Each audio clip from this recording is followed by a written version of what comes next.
भगवते वासुदेवाय। ओम नमो भगवते वासुदेवाय। ओम नमो भगवते वासुदेवाय।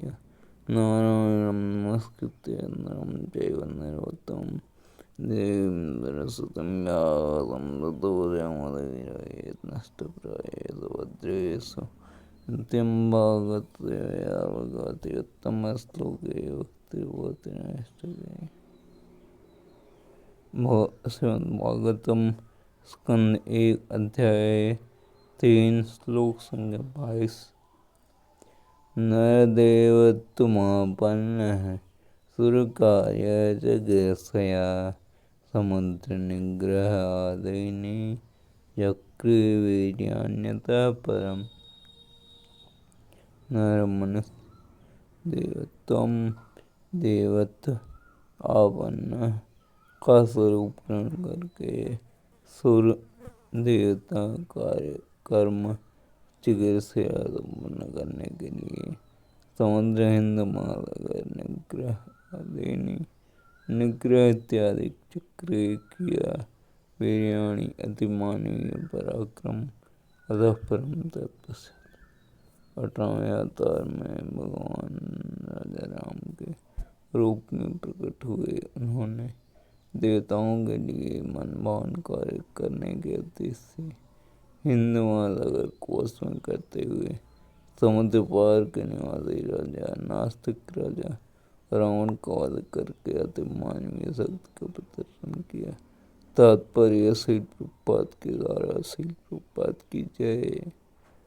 भगवान श्री राम ने मनुष्य का रूप धारण किया और ब्रह्मांड की व्यवस्था बनाए रखने वाले शासक अधिकारी देवताओं की प्रसन्नता के लिए कुछ कार्य करने हेतु पृथ्वी पर प्रकट हुए। कभी कभी भौतिक सभ्यता की उन्नति के कारण भौतिक ज्ञान एवं अन्य कार्यों की सहायता से भगवान की सुस्थापित व्यवस्था को चुनौती देने के उद्देश्य से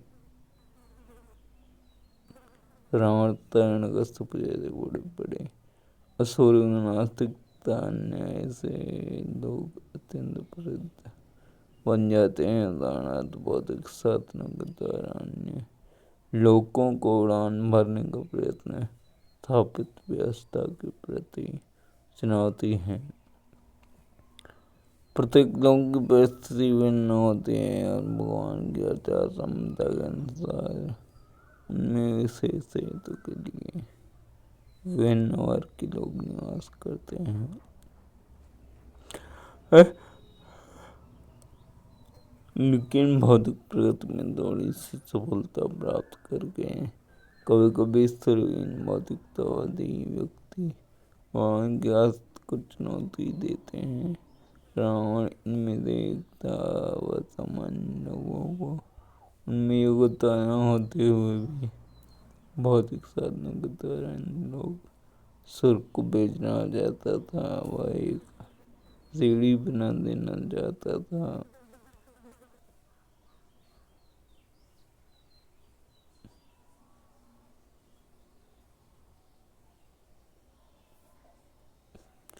लोगों को उसके बाद तक पहुँचने के लिए आवश्यक पुण्य कर्म न करने पड़े। वह भगवान की सुस्थापित व्यवस्था को विरुद्ध अन्य कार्य करने को भी उद्यत था। यहाँ तक कि उसने भगवान श्री राम की सत्ता को चुनौती देकर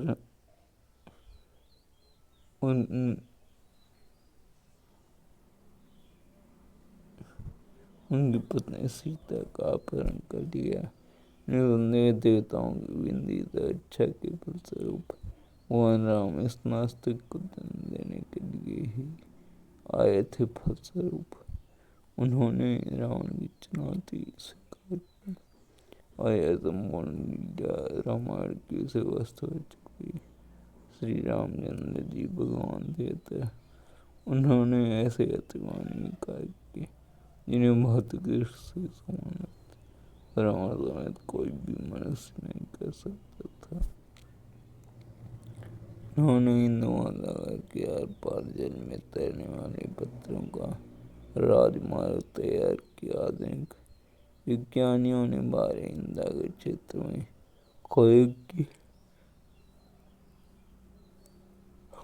किंतु वे कहीं भी यहाँ सर्वत्र ऐसी बारह उत्पन्न नहीं कर सकते, चूंकि बारह की सृष्टि भगवान द्वारा की गई है, जिससे वे बड़े बड़े ग्रहों को हवाई में उड़ाते तथा तैराते हैं।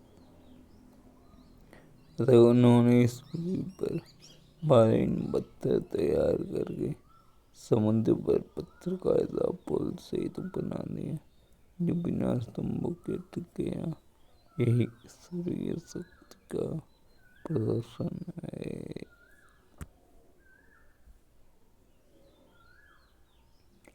श्लोक 30। विन्दति में कृष्णे सुप्राप्य जन्मनि राम कृष्णाविति भो भगवानरद्भरम।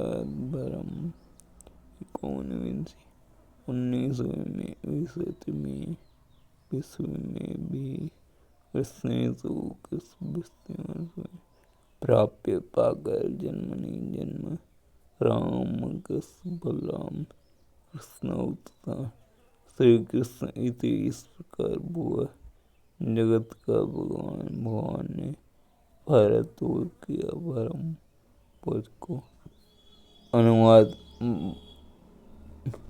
19वें तथा 20वें अवतार में भगवान विष्णु में यदुकुल में भगवान बलराम तथा कृष्ण के रूप में अवतरित हुए और इस तरह उन्होंने संसार के भार को दूर किया।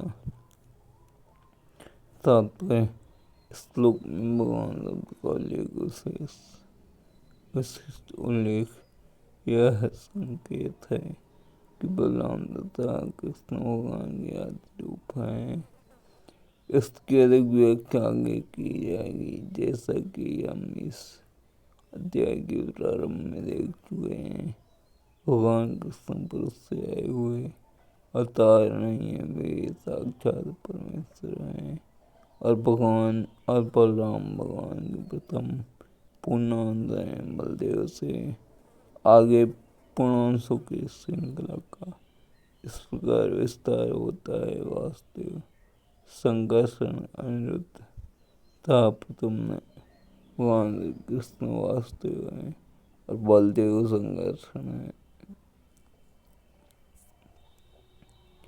तथा कलौ संप्रवृत्ते सम्मोहाय सुरद्विषां बद्धो नाम्नाञ्जनसुतो कीकटेषु उपस्थिति। तथा तत्पश्चात कलौ कलियुग में संप्रवृत्ति अनुघटित हुआ। सम्मोहाय मोहने के लिए सुर आस्तिक दिशाओं ईर्ष्यालुओं को उद्धव भगवान बुद्ध नामना नामक अंजनस्त अंजना के पुत्र कीकटेशु गया प्रांत में स्थिति होगा। तब भगवान कलयुग के प्रारंभ में गया प्रांत में अंजना के पुत्र बुद्ध के रूप में उन लोगों को मोहित करने के लिए प्रकट होंगे जो श्रद्धालु ईर्ष्यालु आस्तिकों से ईर्ष्या करते हैं। तात्पर्य भगवान के शक्तिशाली अवतार बुद्ध गया बिहार प्रांत के अंजना के पुत्र रूप में प्रकट हुए और उन्होंने अहिंसा के अपनी खुद की विचारधारा का उपदेश दिया और वेदों द्वारा अनुमत पशु यज्ञों तक की वर्तना की। जिस समय भगवान बुद्ध प्रकट हुए तब जन सामान्य नास्तिकता और वस्तु मानव को सिर ऊपर स्थान देने लगा था। वैदिक यज्ञों के बहाने प्रायः प्रत्येक स्थान कसाई घर में बदल गया और वे रोक टोक पशुवध किया जाता था। भगवान बुद्ध ने दीन पशुओं पर दया करके अहिंसा का उपदेश किया। उन्होंने कहा कि वे वैदिक नियमों में विश्वास नहीं करते। उन्होंने पशुवध के कारण होने वाले के दुष्प्रभावों पर बल दिया। कलयुग के उन अल्पज्ञ व्यक्तियों ने जो ईश्वर में साथ नहीं करते थे, उनके सिद्धांत का पालन किया और वे कुछ काल तक नैतिक अनुशासन जगह शिक्षा पाते रहे। वे इस साक्षात्कार के लिए के पथ पर अग्रसर होने के लिए प्राथमिक कदम है। बुद्ध ने नास्तिकों को मत किया क्योंकि उनके ऐसे नास्तिक थे ईश्वर में विश्वास नहीं करते थे, लेकिन वे उन बुद्ध में संपूर्ण विश्वास रखते थे जो स्वयं भगवान के अवतार थे। इस प्रकार श्रद्धाहीन व्यक्तियों को भगवान बुद्ध के रूप में ईश्वर में विश्वास कराया गया। यह भगवान बुद्ध की कृपा थी कि उन्होंने श्रद्धालुओं को अपने प्रति श्रद्धालु बनाया। भगवान बुद्ध के अवतार के पूर्व पदवत समाज का प्रमुख अंग बन चुका था। लोगों का दावा था कि ये वैदिक यज्ञ थे। जब वेदों को प्रामाणिक से परंपरा से ग्रहण नहीं किया जाता, तब वेदों का आकस्मिक पाठक वेदों की अलंकार भाषा के फेर में आ जाता है। भगवद गीता में ऐसे मूर्ख विद्वानों और विपश्चिता के विषय में एक टिप्पणी की गई है। वैदिक साहित्य के मूर्ख विद्वान जो शिष्य परंपरा के दिव्य अनुभव स्रोतों से दिव्य संदेश ग्रहण नहीं करते, उनके लिए भ्रमित होना निश्चित है। उनके लिए कर्मकांड ही सब कुछ होता है, उनके ज्ञान में गहराई नहीं रहती। औदिकता 15:15 के अनुसार वेदैश्च सर्वैरहमेव वेद्यः। वेदों की समग्र प्रणाली मनुष्य को क्रमशः भगवान की पथ पर ले जाने वाली है। वैदिक साहित्य की सारी रूपरेखा यह है। परमेश्वर, आत्मा, देश, जगत और इन सबके संबंधों को जानना।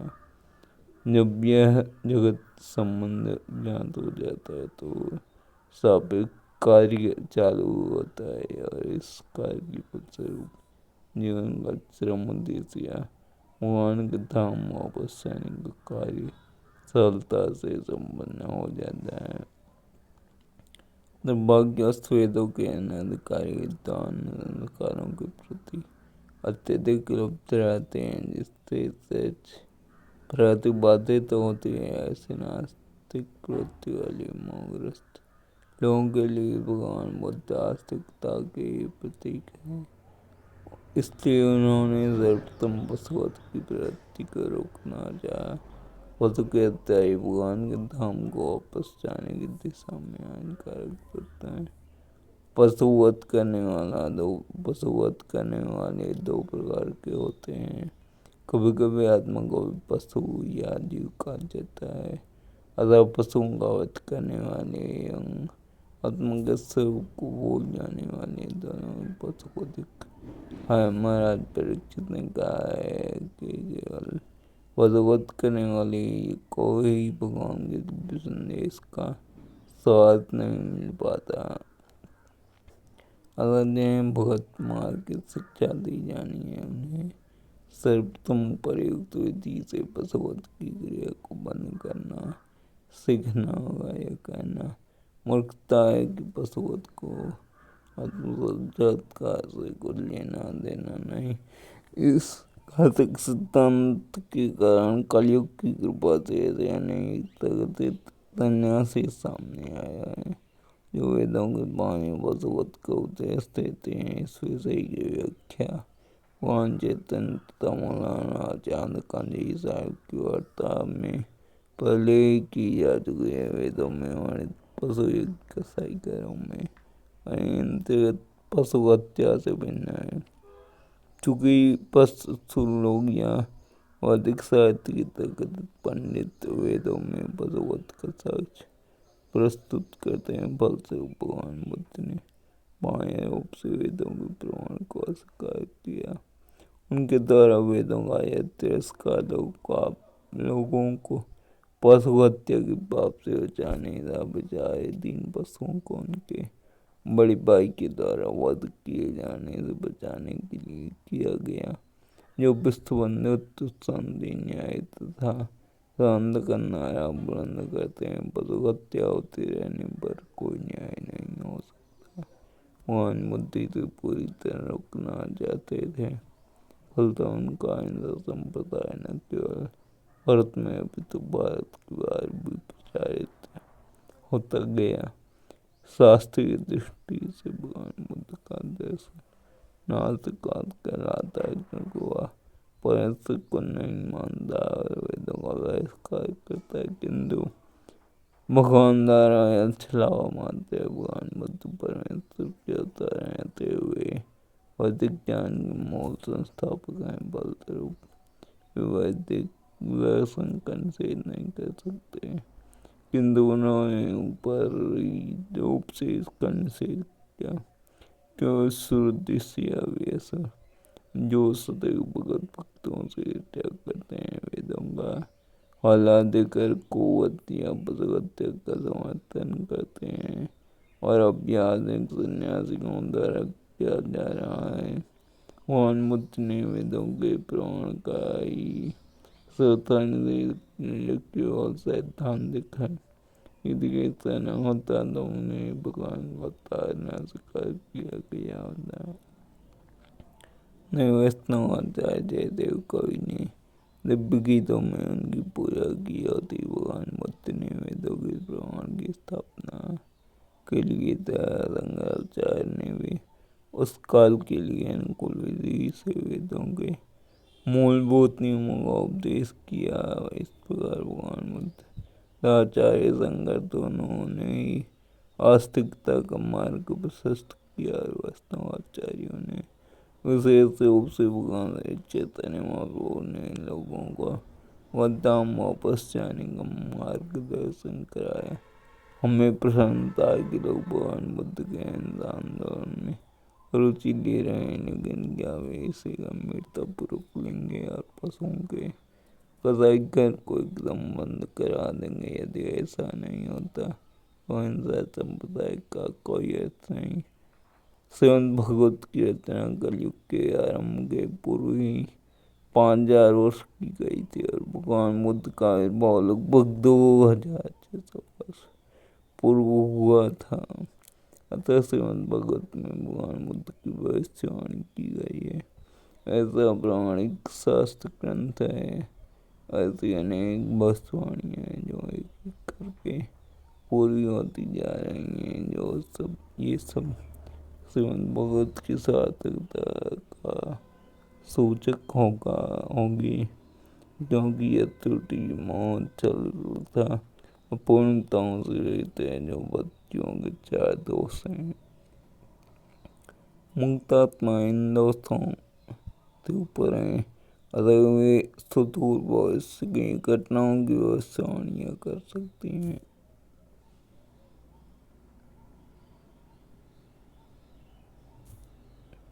श्लोक संख्या 25।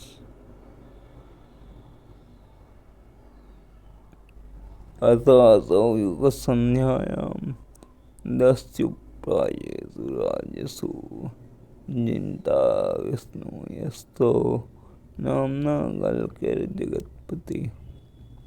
अथ तत्पश्चात् असौ वही भगवान युग संध्यायां युगों के बीच में लुटे दस्यु लुटेरे प्रायेषु प्रायः राजसु शासक जनिता जनवले का विष्णु नामक यशा कुल नाम युक्त नामना नाम से कल की भगवान गाता जगतपति जगत के समय।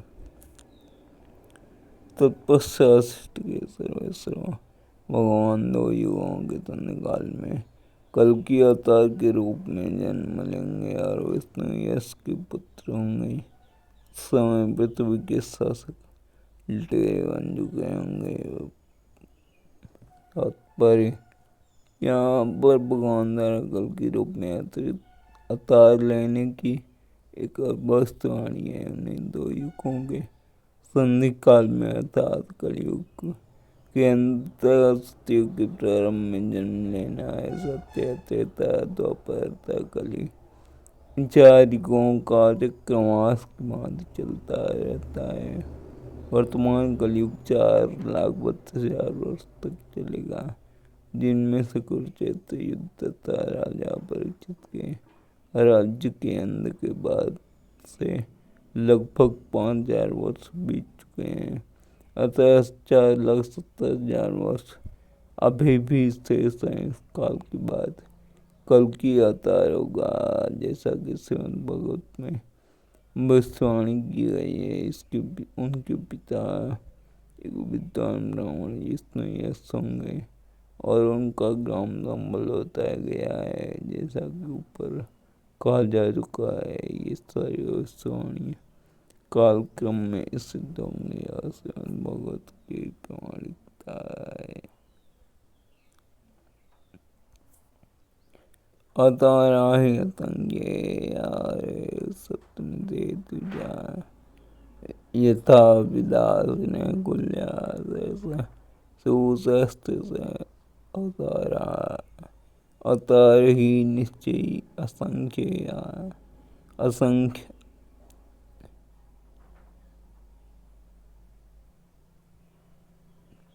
हरे हरि के भगवान के सत्यनदे अच्छाई सतगुण के सागर के द्विजा ब्राह्मण यथा जिस तरह अविदासीन अक्षय कुल्या नाले सरसा विशाल टीलों के शिव है हजारों।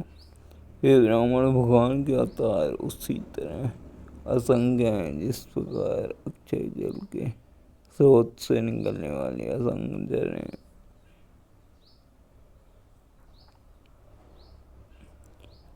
तात्पर्य भगवान के अवतारों की यहाँ पर दी गई सूची पूर्ण नहीं है।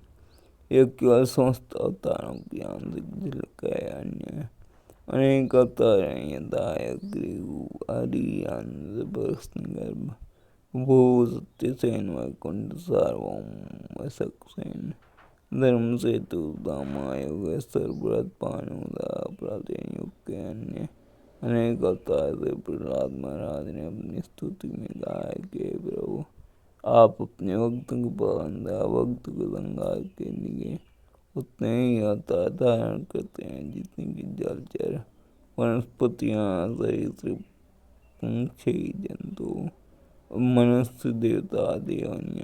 इस प्रकार आप विभिन्न युगों की आवश्यकता अनुसार स्वयं अवतरित होते हैं। कलयुग में आप भक्त के वेश में अवतरित हुए हैं। कलयुग में भगवान का यह अवतार भगवान चैतन्य महाप्रभु के रूप में भागवत तथा अन्य शास्त्रों में कई ऐसे स्थल हैं। ऐसे कई स्थल हैं जहाँ श्री चैतन्य महाप्रभु के रूप में भगवान के अवतार का स्पष्ट उल्लेख हुआ है। ब्रह्म संहिता में परोक्ष रूप में कहा गया है कि यद्यपि भगवान के अनेक अवतार हुए हैं, ऐसा राम सिंह और रामचंद्र कुमार, लेकिन कभी भगवान खुद अवतरित होते हैं। अतः भगवान कृष्ण का भगवान श्री चैतन्य महाप्रभु अवतार नहीं है, अपितु वे अन्य समस्त अवतारों के मूल उत्गम है। इसकी स्पष्ट व्याख्या अगले श्लोक में की गई है। इस तरह भगवान उन असंख्य अवतारों के क्षय स्रोत हैं जिनका उल्लेख सदा नहीं किया जाता, किंतु ऐसे अवतार विशिष्ट लौकिक कार्यकलापों के कारण विख्यात होते हैं, जो किसी सामान्य जीव द्वारा संपन्न नहीं हो सकते। भगवान के प्रत्यक्ष तथा अप्रत्यक्ष शक्ति अवस्थित अवतारों की यही सामान्य पहचान है। कुछ ऐसे कुछ अवतार हैं जिनका ऊपर उल्लेख हुआ है, प्राय पूर्णांश हैं। उदाहरणार्थ कुमारगण दिव्य ज्ञान से विभूषित थे, नारद भक्ति से आविष्ट थे, महाराज पृथु प्रशासन कार्य की शक्ति से युक्त थे। मध्य अवतार प्रत्यक्ष पूर्णांश है। समय समग्र ब्रह्मांडों में इस समय इस तरह समग्र ब्रह्मांडों में भगवान के संख्या तार सूत्र निरंतर प्रवाहित होते रहते हैं। जिस तरह जलप्रपातों से निरंतर जल बहता रहता है। हरे कृष्ण हरे कृष्ण हरे कृष्ण।